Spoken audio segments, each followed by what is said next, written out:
மதுரை திருமங்கலம் அருகே காவல் நிலையத்தில் புகுந்த கும்பல் ஒன்று தாக்குதல் நடத்திய சம்பவம் பரபரப்பை ஏற்படுத்தியிருக்கிறது.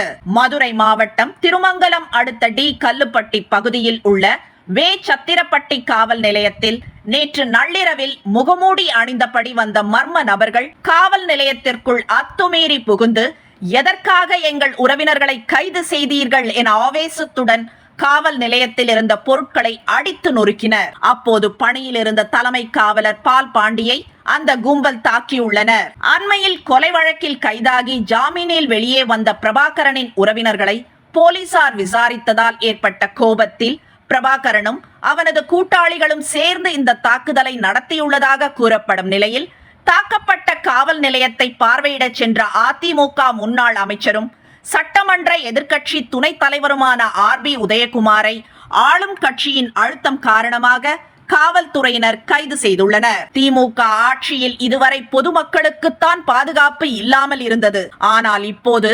காவல்துறையினருக்கே பாதுகாப்பு இல்லாத சூழல் நிலவுகிறது.